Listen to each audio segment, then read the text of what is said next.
लेकिन पूरे विश्व को इस बात का एहसास हो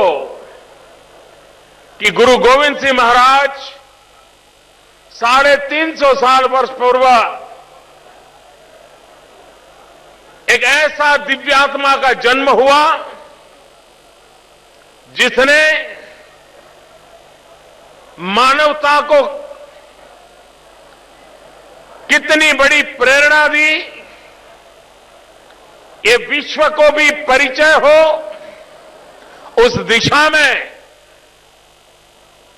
भारत सरकार ने भरपूर प्रयास किया है।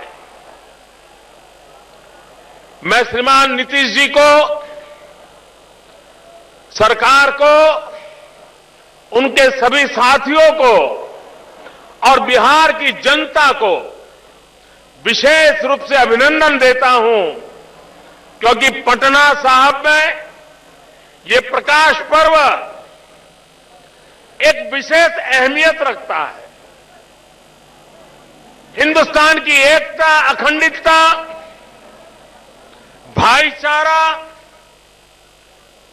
सामाजिक समरसता, सर्वपंथ समभाव, इसका बहुत ही मजबूत संदेश देने की ताकत ये पटना साहिब में प्रकाश पर्व को मनाने में है।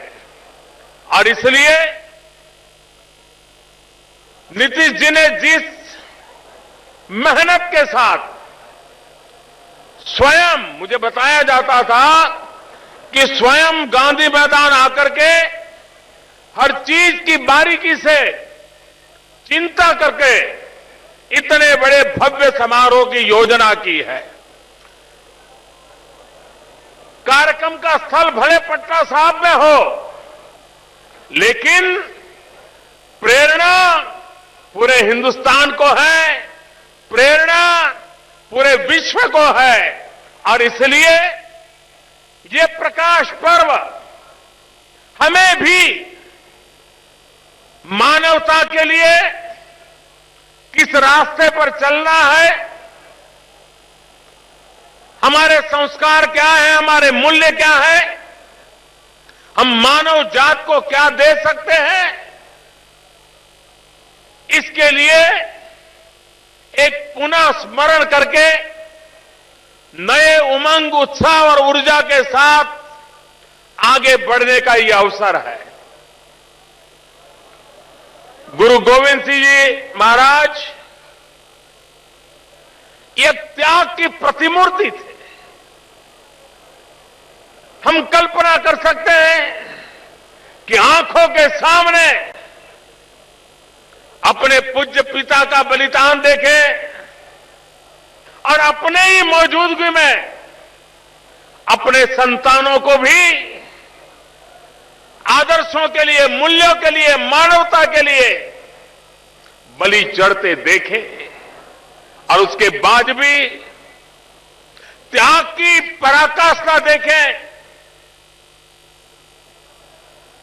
गुरु गोविंद सिंह जी महाराज भी इस गुरु परंपरा को आगे बढ़ा सकते थे, लेकिन इनकी ये दीर्घदृष्टि थी कि उन्होंने ज्ञान को केंद्र में रखते हुए गुरु ग्रंथ साहब के हर शब्द को जीवन मंत्र मानते हुए हम सबके लिए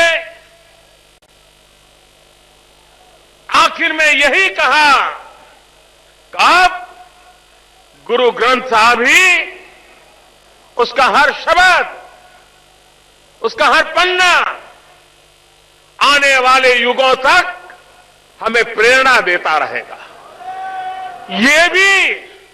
ये भी उनके त्याग की मिसाल का अंश था। उससे भी आगे जब पंच प्यारे और खालसा पंथ की रचना, उसमें भी पूरे भारत को जोड़ने का उनका प्रयास था। जब लोग आदि शंकराचार्य की चर्चा करते हैं तो कहते हैं कि आदि शंकर ने हिंदुस्तान के चारों कोने में मठ का निर्माण करके भारत की एकता को बल देने का प्रयास किया था। गुरु गोविंद सिंह महाराज साहब ने भी हिंदुस्तान के अलग अलग कोने से उन पंच प्यारे की पसंद करके समग्र हिंदुस्तान को खालसा परंपरा के द्वारा एकता के सूत्र में बांधने का उस जमाने में अद्भुत प्रयास किया था, जो आज भी हमारी विरासत है।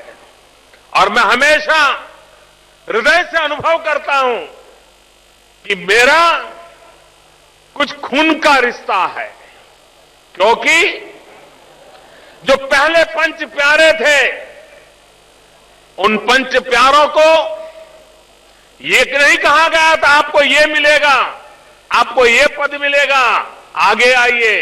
नहीं, गुरु गोविंद सिंह महाराज साहब का कसौटी का मानदंड भी बड़ा ऊंचा रहता था। उन्होंने तो सर कटवाने के लिए निमंत्रण दिया था, आइए आपका सर काट दिया जाएगा और इस त्याग के आधार पर तय होगा आगे कैसे बढ़ना।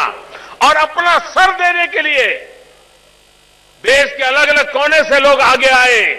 उसमें एक गुजरात के द्वारिका का दर्जी समाज का बेटा, वो भी आगे आया और पंच प्यारों में उसने जगह पाई। गुरु गोविंद सिंह महाराज साहब ने उसको गले लगाया और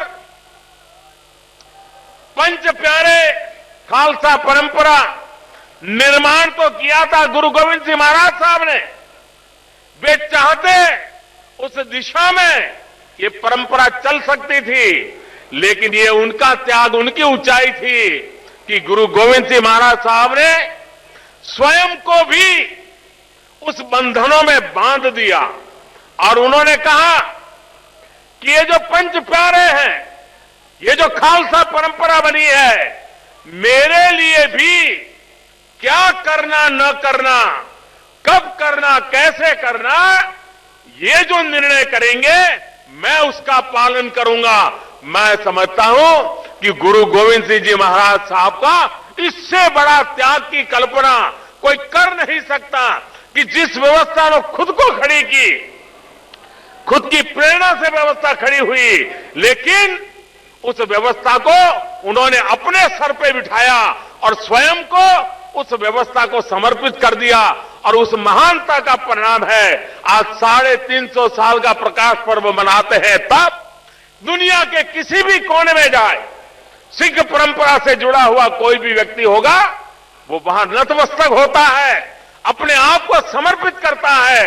गुरु गोविंद सिंह महाराज साहब ने जो परंपरा रखी थी, उस परंपरा का पालन करता है।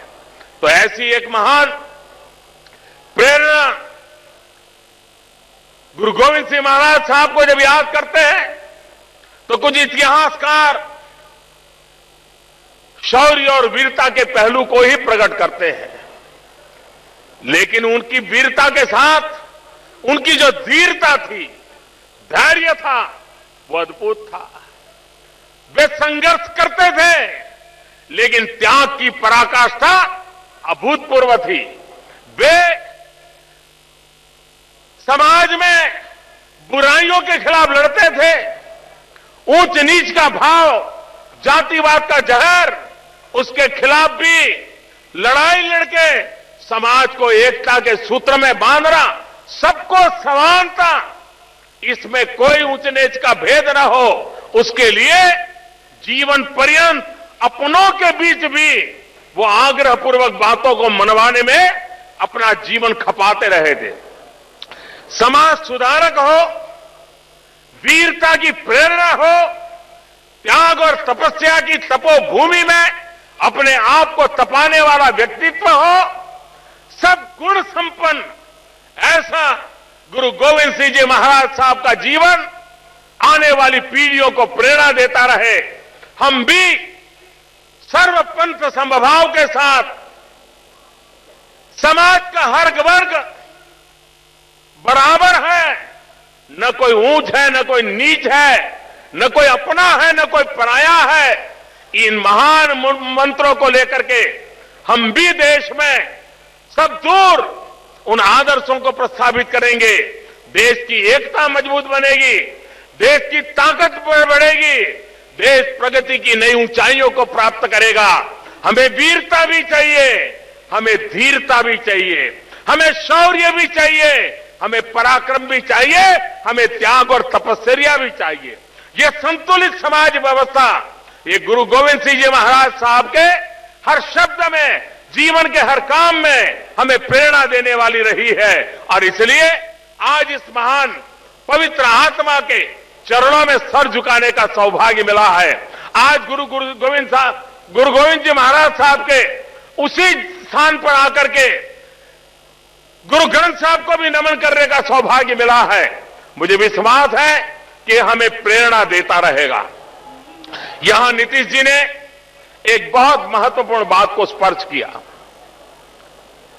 महात्मा गांधी चंपारण सत्याग्रह की शताब्दी, लेकिन मैं नीतीश जी को हृदय से एक बात के लिए अभिनंदन करता हूं। समाज परिवर्तन का काम बड़ा कठिन होता है, बहुत मुश्किल काम होता है। उसको हाथ लगाने की हिम्मत करना भी बड़ा मुश्किल काम होता है। लेकिन उसके बावजूद भी नशा मुक्ति का जिस प्रकार से उन्होंने अभियान चलाया है, आने वाली पीढ़ियों को बचाने के लिए उन्होंने जो बीड़ा उठाया है, मैं उनकी बहुत बहुत अभिनंदन करता हूं, बधाई देता हूं। और मैं भी पूरे बिहार वासियों से, सभी राजनीतिक दलों से, सभी सामाजिक जीवन में काम करने वालों से यही गुजारिश करूंगा कि ये काम सिर्फ सरकार का नहीं है, ये काम सिर्फ नीतीश कुमार का नहीं है, ये काम सिर्फ किसी राजनीतिक दल का नहीं है, ये जन जन का काम है। उसको सफल बनाएंगे तो बिहार देश की प्रेरणा बन जाएगा। और मुझे विश्वास है कि जो बीड़ा नीतीश जी ने उठाया है वो जरूर सफल होंगे और हमारी आने वाली पीढ़ी को बचाने के काम में गुरु गोविंद सिंह जी महाराज का ये प्रकाश पर्व भी उनको आशीर्वाद देगा, उनको एक नई ताकत देगा। और मुझे विश्वास है कि बिहार देश की एक बहुत बड़ी अनमोल शक्ति बनेगा। देश को आगे बढ़ाने में बिहार बहुत बड़ा योगदान करेगा, क्योंकि ये बिहार की धरती है जिसने गुरु गोविंद सिंह जी महाराज साहब से अब तक अनेक महापुरुष हमें दिए हैं। राजेंद्र बाबू की याद करें, चंपारण सत्याग्रह की कल्पना की भूमि है ये है। जयप्रकाश नारायण, कर्पूरी ठाकुर, अनगिनत नर रत्न इस धरती ने मां भारती की सेवा में दिए हैं। ऐसी भूमि पर गुरु गोविंद सिंह जी महाराज वो प्रेरणा हम सब के लिए एक नया आदर्श, नई प्रेरणा, नई शक्ति देती है। इसी एक अवसर को, प्रकाश पर्व को, ज्ञान के प्रकाश को जीवन भर अपने अंदर ले जाने के संकल्प के साथ हम इस प्रकाश पर्व को मनाएं।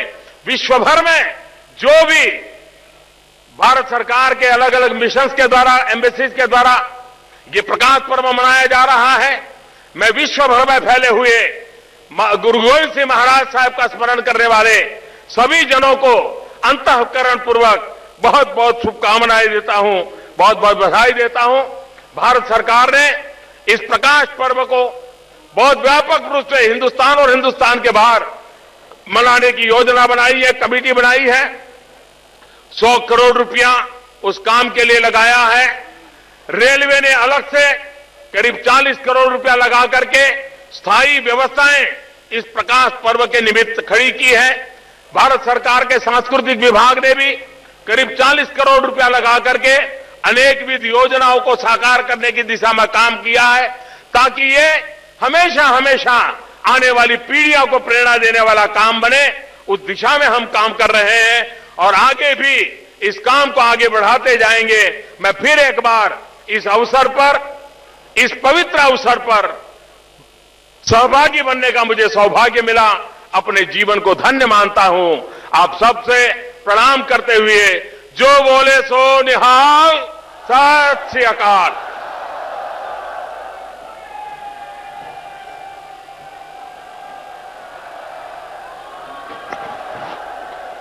ਪ੍ਰਧਾਨ ਮੰਤਰੀ ਜੀ ਦਾ ਸਾਡੇ ਸਾਰਿਆਂ ਵੱਲੋਂ ਬਹੁਤ ਬਹੁਤ ਧੰਨਵਾਦ। ਬਹੁਤ ਖੂਬਸੂਰਤ ਸ਼ਬਦਾਂ ਵਿੱਚ ਉਹਨਾਂ ਨੇ ਗੁਰੂ ਗੋਬਿੰਦ ਸਿੰਘ ਪਾਤਸ਼ਾਹ ਦੀ ਅਜ਼ੀਮ ਸ਼ਖਸੀਅਤ ਨੂੰ ਪ੍ਰਣਾਮ ਕੀਤਾ ਹੈ, ਨਤਮਸਤਕ ਹੋਏ ਨੇ, ਯਾਦ ਕੀਤਾ ਹੈ। ਮੈਂ ਹੁਣ ਬੇਨਤੀ ਕਰਾਂਗਾ ਸ਼੍ਰੋਮਣੀ ਗੁਰਦੁਆਰਾ ਪ੍ਰਬੰਧਕ ਕਮੇਟੀ ਦੇ ਪ੍ਰਧਾਨ ਸਾਹਿਬ ਜਥੇਦਾਰ ਕਿਰਪਾਲ ਸਿੰਘ ਬਡੂੰਗਰ, ਉਹ ਆਏ ਹੋਏ ਸਾਰੇ ਮਹਿਮਾਨ